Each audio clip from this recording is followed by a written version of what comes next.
Hi hello வணக்கம் and welcome to film today மீடியாவின் cinema அப்டேட்ஸோட வந்திருக்கிறது உங்கள் விஜய் அருண் கேஷ். இப்போ பார்த்தீங்க அப்படின்னா நம்ம தமிழ் சினிமாவை பொறுத்த வரைக்கும் அதிகமாக நெப்போட்டிசம் அப்படிங்கிற ஒரு விஷயம் இருக்குது அப்படின்னு தான் பேசப்பட்டு இருக்கு. ஆனால் எந்த சப்போர்ட்டுமே இல்லாமல் இந்த 2023 ஜெயிச்ச ஒரு 3 ஹீரோஸை பற்றி தான் நம்ம பார்க்க போகிறோம். அது மட்டும் இல்லாமல் நம்ம அசோக் செல்வன் கண்டிப்பாக சொல்லியே ஆகணும், பெரிய கையை வேறு வளைச்சி போட்டிருக்காருங்க. இந்திய சினிமாவை நெப்போட்டிசம் மூலமா ஆட்டி வச்சுட்டு இருக்கக்கூடிய தகுதி பார்த்திங்க அப்படின்னா இப்போ இருக்கக்கூடிய இளம் தலைமுறைகள் மத்தியில் நிறையவே இருந்துகிட்ருக்கு அப்படின்னு தான் சொல்லணும். ஏன்னா தகுதியுடைய நிறையா சிந்தனையுடைய நிறைய கலைஞர்கள் உள்ளே வர்றதுக்கு ரொம்பவே கஷ்டப்பட்டுட்டு இருக்காங்க. அதையும் மீறி ஜெயிக்கிறது அப்படிங்கிறது என்னவோ ஆண்டவனோட அருளால் தான் அப்படின்னு தான் சொல்லணும். அப்படி இருக்கும்போது எந்த ஒரு சினிமா பின்னணியும் இல்லாமல் தன்னோட சொந்த முயற்சியால் கடின உழைப்போட தமிழ் சினிமாவை தன் பக்கம் திரும்பி பார்க்க வச்ச சில நடிகர்களை பற்றி தான் நம்ம பார்க்க போகிறோம். அதில் முதல்ல மணிகண்டன், அதாவது சின்ன திரையில் மிமிக்ரி ஷோ மூலிமா வெற்றி பெறாத போட்டியாளராக இருந்த இவர் தன்னோட கடின உழைப்பு மற்றும் திறமையால் அனைத்து சினிமா பிரபலங்களையும் திரும்பி பார்க்க வச்சார். இவரோட நடிப்பு திறமைக்குன்னு தனி ஃபேன் பேஸே இப்போ கிரியேட் ஆகிடுச்சு. அந்த அளவுக்கு மிகப்பெரிய ஒரு நாயகனாக வளம் வந்துட்டுருக்காரு.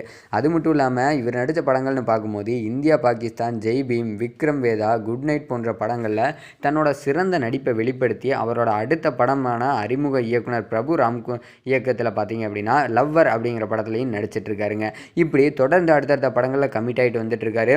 ஸோ இவருக்கான ஒரு பிளாட்ஃபார்ம் அப்படிங்கிறது இப்போ கிடச்சிருச்சு அப்படின்னு சொல்லி ஒரு பக்கம் சந்தோஷத்தில் தான் ரசிகர்களாக இருந்துகிட்ருக்காங்க. அடுத்ததாக கவின் நடிப்பின் மேலே ரொம்பவே ஆர்வத்தோட சின்ன திரை தொடர்களில் நடிக்க ஆரம்பித்தார் நம்ம விஜய் டிவியில். அதன் பிறகு பார்த்தீங்க அப்படின்னா பிக் பாஸ் சீசன் மூலிமா எல்லாத்துக்கும் அறியப்பட்ட ஒரு நபராகவே மாறினார் நம்ம கவின். தொடக்கத்தில் வெளிவந்த படங்களில் கொஞ்சம் அவருக்கு சறுக்கல்கள் இருந்ததாக செஞ்சது. அதற்கப்புறம் லிஃப்ட் அப்படிங்கிற படத்து மூலிமா தான் உண்மையாகவே இவருக்கு லிஃப்ட் கிடைச்ச மாதிரி அடுத்த கட்டத்துக்கு அந்த படம் இவரை கூட்டிகிட்டு போச்சு. தொடர்ந்து அவரோட நடிப்பில் வெளிவந்த டாடா மிகப்பெரிய ஒரு வெற்றி படமாக இந்த 2023 இருந்துகிட்ருக்கு அந்த லிஸ்ட்லேயும். அது பார்த்தீங்க அப்படின்னா இவரோட புகழோட உச்சிக்கே கொண்டு போயிடுச்சு இவரை. அது மட்டும் இல்லாமல் இவருக்குன்னு இருக்கக்கூடிய மார்க்கெட்டை எங்கேயோ உயர்த்திருச்சு இந்த டாடா படம். அடுத்தடுத்த படங்களையும் இப்போ கமிட் ஆகிட்டு வந்துட்டுருக்காரு நம்ம கவின் அவர்கள். அடுத்ததான் அசோக் செல்வன். அவர் காலேஜ் டைமில் இருந்தே நடிப்பின் மேலே அவ்வளோ ஆர்வம் இருக்குதாம்மா. அதனாலேயே பார்த்தீங்க அப்படின்னா பல ஆடிஷன்களில் கலந்துக்கிட்டு அசோக் செல்வனும் நிறைய ஆடிஷன்ஸ் போயிருக்காரு, வந்திருக்காரு, அட்டன் பண்ணியிருக்காரு.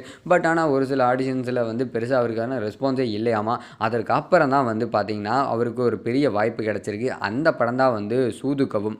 அந்த படத்தில் பார்த்திங்கன்னா ஆர்ப்பாட்டம் இல்லாத ரொம்பவே கேஷுவலாக இயல்பான ஒரு நடிப்பின் மூலிமா கதாபாத்திரத்துக்குள்ளே தன்னை அழகாக உள்ளே கொண்டு போய் ரசிகர்களை கவர்ந்தார் நம்ம அசோக் செல்வன். அவர் நடிப்பில் வெளியான படங்கள்னு பார்க்கும்போது பீட்சா 2, தெஹிடி, ஓமை கடவுளே, போர் தொழில் போன்ற படங்கள் நடிச்சிருக்காரு. இந்த படங்கள் எல்லாமே ஒரு தனித்துவமான படங்களாக இருக்கும்.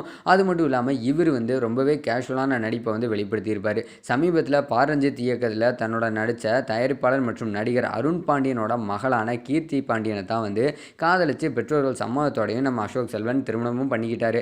அந்த திருமணத்துக்கு எக்கச்சக்கமான விமர்சனங்களும் எழுந்தது சோஷியல் மீடியாவில். பட் இருந்தாலும் இவங்க இன்றைக்கு வரைக்குமே ஹாப்பியாக தான் இருந்துட்டு இருக்காங்க. ஸோ இந்த மாதிரியான கண்டென்ட்லாம் நீங்கள் தெரிஞ்சுக்கணும்னா கண்டிப்பாக நம்ம சேனலோட ஸ்டே டியூனாக இருங்க. இந்த வீடியோ பிடிச்சிருந்துச்சு அப்படின்னா லைக் பண்ணுங்கள், ஷேர் பண்ணுங்கள், கமெண்ட் பண்ணுங்கள், மறக்காம சேனலை சப்ஸ்கிரைப் பண்ணிடுங்க.